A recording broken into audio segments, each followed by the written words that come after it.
Hello everybody, welcome back to my channel, or welcome if you are new. My name is Lexi, and today we are going to do the second episode of my Crafty Crime Chat series, where we talk about true crime and do a craft. Today we're working on diamond painting, and all of the products will be linked in the description below. The focus of the video, of course, will be on the true crime cases. So today we are going to sadly be doing an update on the Walse case, and it's not good. It's not a good update. So just to kind of walk you through what is going on with her case, I did cover her case last week in my first true crime video. Last week it was a missing persons case. Sadly this week it does appear that foul play was involved and someone has been charged with her murder. So I'll walk you through the timeline very quickly in case you didn't see my previous video. Walse is a 39-year-old mother of 3 boys who lived in Cohasset, Massachusetts, and she worked in Washington, D.C. So she would travel back and forth between Massachusetts and Washington, D.C. She was last seen on January 1st by a friend who was partying with her and her family for the New Year's Eve. So she went missing, but was not actually reported missing until January 4th, when her employer reported her missing to the police. Now, last week when I was researching this story, it was alleged that the husband had contacted somebody, whether it be, I think it was reported that he had contacted the employer to try to locate her, and it's coming out now. It sounds like the employer actually contacted the husband to find out where she was because she had not shown up for work. Anna was scheduled to be on a flight on the 3rd of January to go back to work, and she was supposed to be back to work on the 4th. She didn't show up, and so then her employer got worried. The head of security at the employer called and filed the missing police report, and then it came out that the husband had never actually filed any missing paperwork. So the police at first were not too worried because there was no signs of foul play originally, and the husband was being cooperative. So that was on the 4th of January. But by the end of that week, things really changed. So, you know, they're treating it as a missing persons case. They're not too worried. Husband's cooperating. He tells them all his whereabouts during the time where Anna was supposed to be in Washington. He tells them that she got an Uber from their house on the 1st, went back to Washington, D.C. early. None of it made sense. They couldn't find any record of her getting an Uber. They couldn't find any record of her getting on a flight. It's like she just vanished. So another part of this story is that he was actually on house arrest for previously selling counterfeit art. He had an ankle bracelet on for his house arrest for tracking. So he says that he went to his mother's house on the Monday after the New Year, and that he went to like CVS and Whole Foods. They determined that was a lie, and they actually tracked down that he had gone to Home Depot and purchased a whole bunch of cleaning supplies and tarps. Very suspicious. So now they know he's lying, and they charge him with misleading an investigation because, of course, they had been looking for her, but he kind of threw them off with his misinformation. He gets arrested. They put his bail at $500,000, which is, from what I have read, is kind of unheard of for that charge. So they obviously felt like it was a risk to let him go, you know. So he's in jail. They're doing more searching. They had started to search the house and the property where they lived in Cohasset. They drained the pool. In the basement of the house, they found, sadly, a knife that was damaged, as well as blood. So at this point, we don't know whose blood it is. We don't know the circumstances of the broken knife. We just know that Anna is still missing, that Brian is a liar. That's proven. That's not, you know, that is,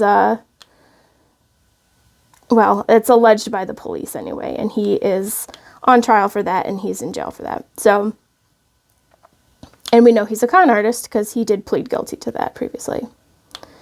So then, all of this information starts coming out about how back in 2014, Anna had filed a police report against him because he had threatened to kill her and her friends. But then she didn't follow through with it, and so he was never found guilty of that. More information comes out that he was apparently estranged from his father, that his father, I guess, was a doctor and had passed away and had not left any of his inheritance to Brian. Left nothing of the estate to him, and had said, you know, I leave him nothing but best wishes, which, you know, this is just speculation, but that kind of tells me everything I need to know about what kind of relationship they had.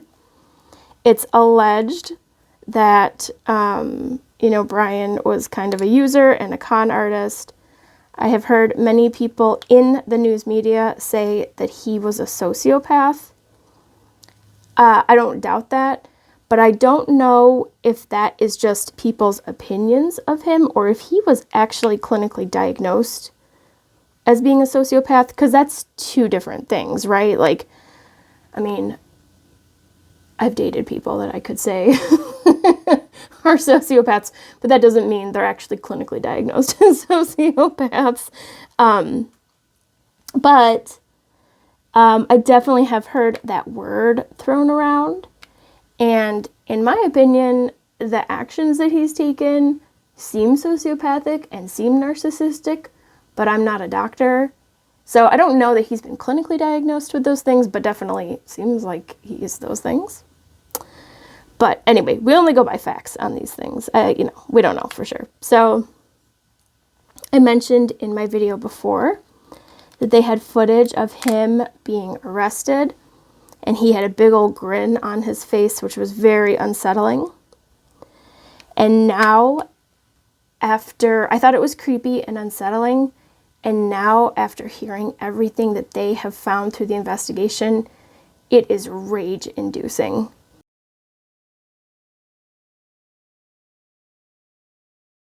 So wait till I tell you the stuff that has come out in this case. So, you know, they put him in jail on these charges of misleading the investigation, and they continue to do more investigation. Now, what I'm about to tell you is dark and disturbing and disgusting, so just, if you don't like this kind of thing, tune out, and I'll see you in the next video, and that's totally cool. You know, I get it. So their investigation leads them to a dumpster at the apartment complex where Brian's mother lives. That dumpster then takes them to a transfer station where they take all of the garbage. And this was on, I believe, the 6th and 7th of January. Let me double check my notes, actually. Sorry, I'm incorrect about that. The 9th and 10th is when they found the garbage bags, okay? They found, in the garbage bags, they found a hacksaw, a hatchet, rugs. They found blood. And of course, you know, they weren't saying like whose blood that was because they didn't know yet. They had to take that to a lab, and that takes a while to test the DNA. And so they're having to search all of this garbage at this transfer center. And I believe this transfer center was about 45 minutes away from their house in Cohasset, Massachusetts. Now, on the 17th of January, Brian gets charged with the murder of Anna Walsh. But keep in mind that her body has not been recovered yet. And so one of the fears was that he put her body in the dumpster and that the garbage has been incinerated, because at this transfer station, they do have an incinerator where they put the garbage in and it burns it up and it disappears. And so they arrested, and when I say arrested, he was already in jail, so that might be a little bit confusing. He's in jail with another charge, but now they have formally charged him with the murder of Anna Walsh. So on the 17th, he appears in court for the arraignment for her murder. And you can listen to the court proceeding on YouTube or, any like the news channels. The prosecutor lays out the evidence that they have to believe that he has murdered Anna Walsh, even though they don't have her body. And again, these details are very disturbing. So they looked at his search history in Google, and some of the searches that they found are so specific. He searched things like how to dispose of a 115-pound body. I might be getting the weight wrong. It might have been 110 or 115, but obviously very specific to Anna's weight. He Googled things like, how to make a dead body smell better, how to stop decomposition on a dead body. He searched what happens to the hair on a dead body. He searched, what is the best tool? So I'm paraphrasing this. Like, what is the best tool to dismember a body? Now, remember, in the dumpster, they found a hacksaw and a hatchet. He searched something like, can they identify a body with broken teeth? Because, as you may know, a lot of times they use dental records to identify bodies. And so it sounds like he was trying to find out, like, if the teeth are broken, like maybe they can't match it up to the dental records. Very disturbing. But when I tell you this next part, you're probably going to feel some rage, because I certainly did. He did these Google searches on his son's iPad. Like, as if it's not disgusting enough, he used his little child's iPad to do these searches about how to dispose of the body of the mother of his children. So, like, that's why I believe that he is truly a sociopath. I mean, can you believe it? So, they laid that evidence out in the courtroom. The other evidence that they laid out was they have evidence of him going to various dumpsters. It was not just the dumpster at the one apartment complex. It was multiple dumpsters where he is seen throwing out very heavy bags. Like, they said they could tell from the footage that they were hefty, like heavy bags being pulled out of the car that matches the description of Brian Walsh's car. The man getting out of the car looks like Brian Walsh. The items that they recovered from the dumpsters match Anna Walsh. For example, they found a necklace that she was known to wear. They found clothing that she was known to wear. And then sadly, the DNA did match both Anna and Brian Walsh as contributors. I mean, what more do you need to say? So, they've laid out all of their evidence for, I guess you would call it probable cause, to charge him with her murder. And of course, he still needs to go through a trial. In the US, it's still, you have a right to a trial, and you still get a defense and all of that, no matter what the evidence shows. And the other thing that they will have to talk about, I'm sure, is motive. Now, Brian, like I said earlier, was in trouble for selling this counterfeit artwork online on eBay. Basically, what he did was he sold some Andy Warhol paintings on eBay, and it sounds like he forged some certificates. I don't know the technical term. He somehow forged some items that would make the paintings look real. The person paid for them, and then he ghosted the person when the person found out they weren't real. They took him to court. He pled guilty. He owes a lot of money from that, and he was on house arrest. So Anna stuck by his side through that, and everything I have heard about Anna is that she was a beautiful person. She was a kind, caring person. It sounds like she was an absolutely great businesswoman. She was very smart, business savvy. She had 3 beautiful children. She was a good mother. You see pictures of her, and she was absolutely gorgeous. Her friends have spoken about her, that she was a great friend, and all of these things. And, it sounds like she decided to stick by her husband, even though he got into this trouble. And she even wrote him a letter when he got into trouble. She wrote a letter to the court and asked them to, I guess maybe not send him to prison, but I guess maybe rather do the home house arrest.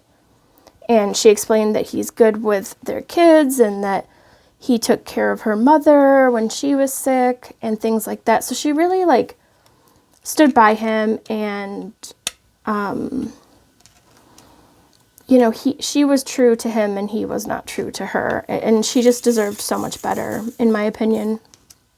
So why did he do this?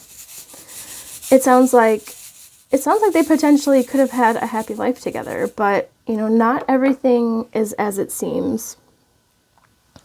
And there was definitely trouble. And so he owes all this money. Some of the searches that he did on the computer were things like, how long does somebody have to go missing before you inherit their money? And in my gut, when I learned about his legal troubles and the money that he owed and how he was kind of a con man, I thought this is about money somehow. I wasn't quite sure how, but I felt like it was either about money or she was trying to leave him and he couldn't handle that. But with these Google searches, he searched, how long until I inherit money. They were selling off assets, according to the news. And so I really think this was some kind of ploy to get money. And so this part of it is kind of chilling to me, and it just, again, is infuriating, and it really shows how senseless this crime was. At the end of the arraignment, where the prosecutor is laying out the evidence. She says that on December 27th, so this was, several days prior to Anna going missing, Brian Walsh had searched what is the best state to get divorced in. And the prosecutor says at the end of her speech that she gave that we believe that rather than divorce her, he dismembered her. And I think that's the motive. I think that he wanted to somehow get out of the marriage and get the money. He knew that wasn't going to happen. I think she made all the money. I think he was unemployed. I think she was the great businesswoman. She probably made all the money, and he wanted to get his hands on that money. He knew that wasn't going to be possible, and so he killed her. And I think she maybe didn't see it coming. Of course, this is all just a theory on my part. It will have to go to trial. He has the right to a trial and to tell his side of the story, and I hope that he tells exactly what happened. He has the right to a defense and all of that stuff, but I think that he very well could be a sociopath, like they're all saying. Just my opinion. But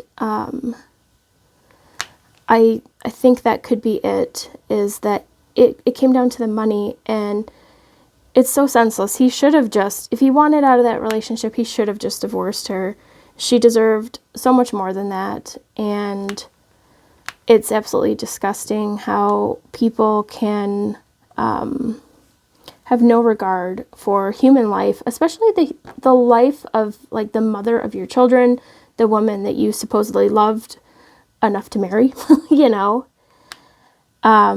And what was really sad was they showed there was like a bottle of wine on the countertop and a card that Anna had wrote to him. And I don't have like the exact quote of what was on the card, but it was basically in the spirit of like, we're moving forward and we're going to do great things. And, I think that she was trying to make her marriage work. I think that she was excited for the future.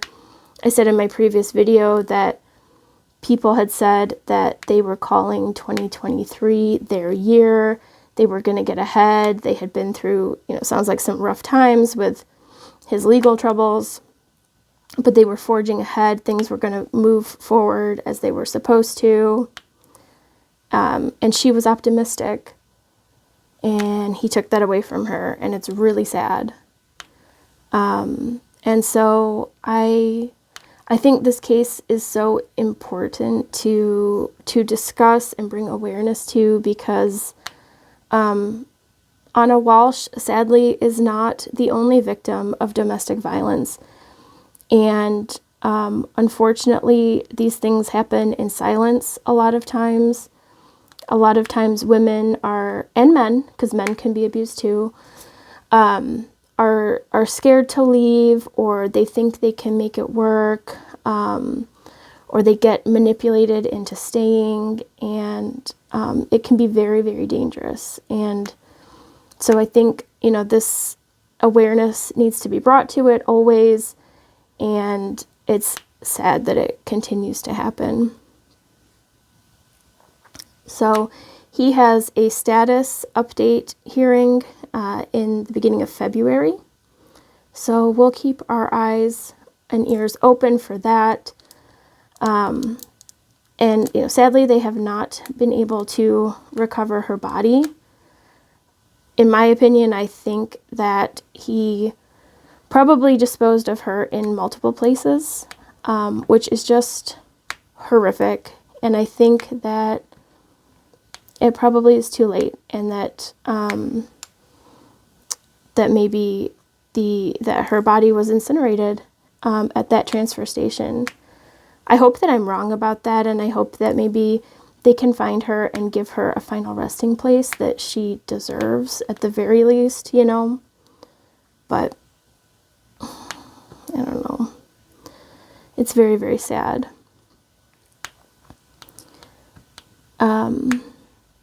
So I think, you know, if anything, if any good could come out of it, it would be the awareness that it could bring to others that might be suffering in an abusive relationship or a narcissistic relationship. There are resources for people who need help getting out of situations like that. And I will list some at the end of this video and also in the description below. I know that it's very hard, and it sounds like there were maybe warning signs, you know, with him previously threatening her, but a lot of times, like I say, sometimes people don't know on the outside that this is happening, because a lot of times people keep it to themselves, they hide it, or, you know, they deny it, and a lot of times people are good at, you know, are at hiding the bad and only showing the good. So, just a very sad case, and just a young, beautiful woman that was taken way too early, away from her boys. I mean, what a tragedy. That's absolutely shocking. The other case that I have been following, that I wanted to mention and bring awareness to, because I think it's yet another good example of awareness and a lesson that can be learned, is the case of Athena Brownfield, which people probably have heard of because it has been on like mainstream national news. So Athena Brownfield went missing. We actually didn't know when. We do now, but when it first came out, she was reported missing on January 10th. So she is a 4-year-old little girl in Oklahoma, and what happened was a mail carrier was delivering the mail and found a 5-year-old girl outside of her home. She was kind of wandering around and saying that she was hungry. She was like looking for food, and she told the mail carrier that she had been left alone. And the mail carrier was obviously kind of confused and concerned, like, where are your parents? And the mail carrier stepped inside the home, found that there was no parents or guardians around and no other children. And she finds out that this little girl is alone and says that her sister is missing and she doesn't know where she is or the last time she saw her. So the mail carrier does the right thing and calls police, and they launch this investigation. And they can determine that this little 5-year-old girl has been missing, or has been alone since January 6th. And based on sort of like eyewitness accounts and things like that. But they don't really know how long this sister has been missing. So the sister who is missing is Athena. She's 4 years old. Just beautiful little girl. But the thing that you will notice from her pictures is all of the pictures that they have posted of Athena, she looks very sad in every picture and just heartbreaking. And so they launch this search in Oklahoma in a town called Cyril, which trips me up because I keep wanting to call it Cyril, like the name, but it's Cyril, Oklahoma. And the whole town is helping to search, but there is this question of like, where are the parents? Like, this is weird.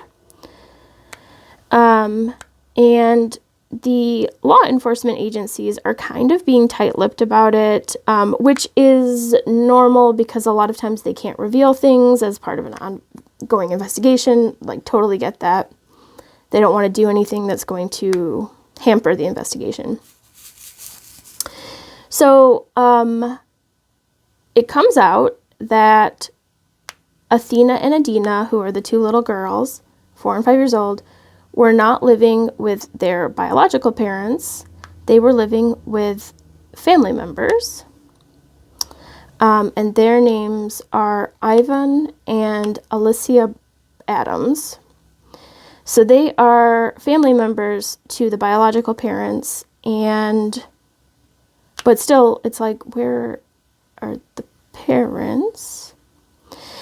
And they end up, and where are these people that are supposed to be watching the children? Like, it's just crazy.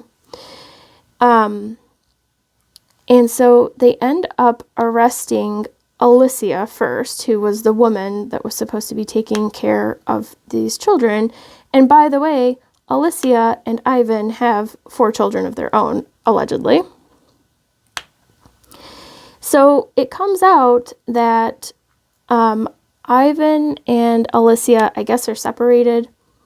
And Alicia had gone off to Oklahoma City to stay with her boyfriend, left Ivan with all 6 kids, allegedly. So they arrest her and charged her with child neglect, which, yeah.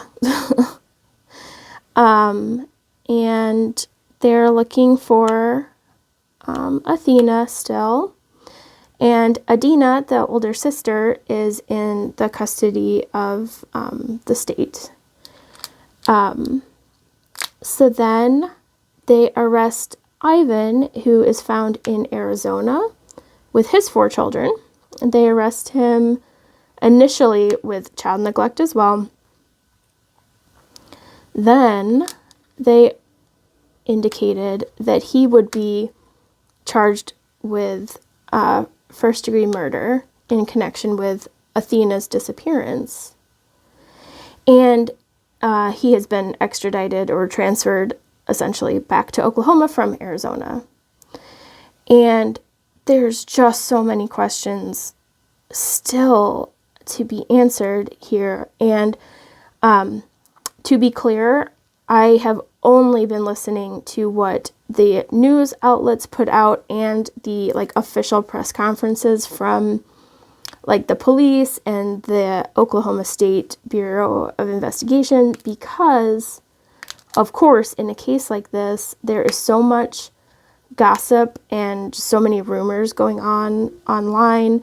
I don't join any of the Facebook groups or anything like that for these true crime things because they're just filled with gossip.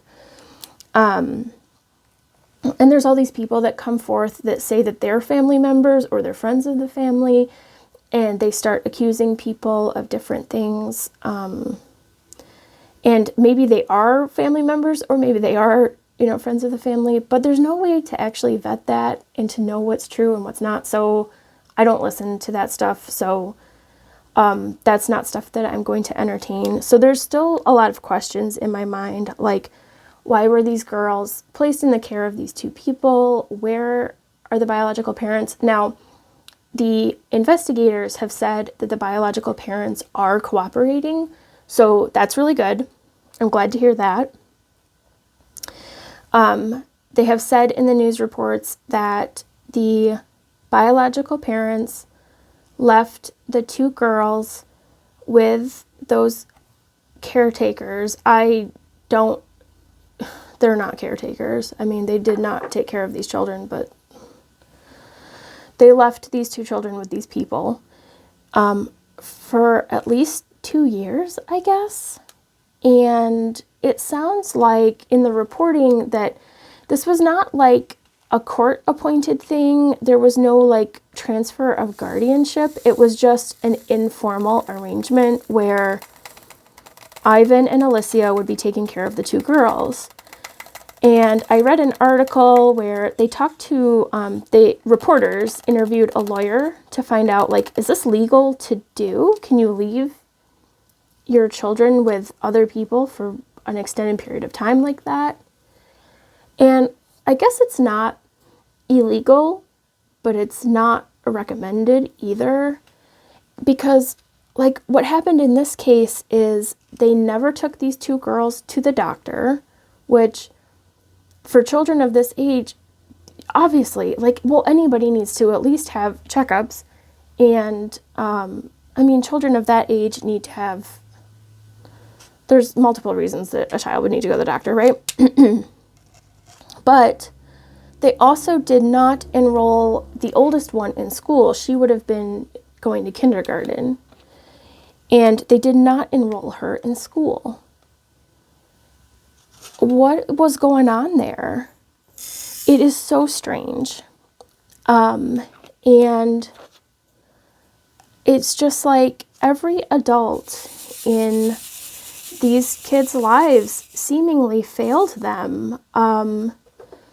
And I just don't understand the logic of not taking the child and putting them in school. Like, what were you thinking? And it makes me wonder, like, a motive that I could think of not taking a child to the doctor or taking them to school is that you don't want anybody to see that they're being abused. That would be my first thought. And the reason I'm saying that is because they have charged Ivan with the murder of Athena, because allegedly what happened, and you know, this is very sad and disturbing, Alicia told the police that Ivan murdered Athena on Christmas, which should be one of the happiest days in a child's life, right?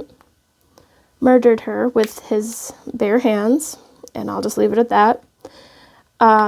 And then took her out of the house to an old property that they used to live on and buried her in the ground out there. And so, you know, that, of course, I don't know, but that leads me to believe that maybe abuse was going on in that house before that. So that's what makes me say that maybe they didn't take them to the doctor or put them in school, because then people would know that those two girls were being abused. I want to know, were the other two girls, or not other two girls, were the other four kids in school, were they being taken to the doctor? Like, what was the dynamic? I just don't understand. I don't know what the circumstances were, you know, of the other parents leaving them in the care of these two monsters, but you know, I'm guessing they didn't know maybe like what the situation was that they had left their kids in, but maybe we'll find out more about that. Like, who knows? And there's multiple reasons why you might have to leave your children with other people for an extended period of time. But like I say, we'll have to find out more, I guess, as time goes on and more of an investigation is done. But I think that this case is just kind of a good lesson in, like, if you see something, say something. Like, if something seems off, you know, question things. Like, if something doesn't feel right, question things. That mail carrier did an amazing job. Something seemed off. She saw something that wasn't right, and she spoke up. She said something. She got the police involved, and because who knows what would have happened to the older sister, Adina, had the mail carrier not found her, not reported it to police. You know, we could have maybe had another tragedy. So I will be keeping up on that case as it develops. The last thing that I saw about Athena Brownfield was that they had found remains at that property that they were searching, but I don't think that they had confirmed yet that it was Athena, and so, you know, more to come on that. You know, the whole thing is just so disturbing, and we have to do better for kids. You know, I just will never understand how anybody, well, I was about to say could harm a child, but it's deeper than that. Like, I just don't understand how anybody could harm another human being, or could harm an animal, or, you know, like, I just don't understand it at all. I don't understand how you could do it to anybody, or any living creature. But it's especially heinous when it's a child. I just can't wrap my head around it. So I hope that we see justice for both of these victims that I have talked about in this video. And so, you know, that's, if we can't get anything else from this, we want to see justice to be served. And so, you know, I hope that the investigators are able to get the evidence they need to put these people behind bars forever so that they can't hurt anybody else, and so that justice is served for Anna and Athena. So thank you for watching, and I will see you in the next one. Have a great day. Bye.